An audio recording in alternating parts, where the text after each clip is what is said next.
சீமான் எவ்வளவுதான் ட்ரோல் பண்ணியிருந்தாலும் அவர் சொல்ற விஷயங்கள் ஒரு சில உண்மையோ அப்படின்னு தோணுது. ஏன்னா இந்த நியூஸை பார்த்ததுக்கு அப்புறம் எனக்கு அப்படிதான் தோணுது. நீங்களே பாருங்க. உலகின் எந்த நாட்டிலும் இந்தியாவின் எந்த மாநிலத்திலும் இல்லாத கள் தடை தமிழ்நாட்டில் மட்டும் ஏன்?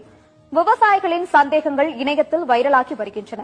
தமிழ்நாட்டில் கள் இறக்க அனுமதி கொடுத்தால் பனை மரங்களின் எண்ணிக்கை அதிகமாகிவிடும்.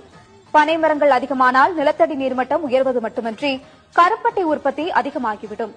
கருப்பட்டி அதிக அளவில் உற்பத்தியானால் வெள்ளை சர்க்கரை தேவை குறைந்துவிடும்.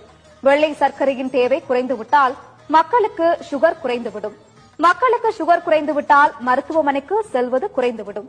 மருத்துவமனைக்கு மக்கள் செல்வது குறைந்துவிட்டால் கார்ப்பரேட்டுகள் தயாரிக்கும் மருந்துகள் தேவை குறைந்துவிடும்.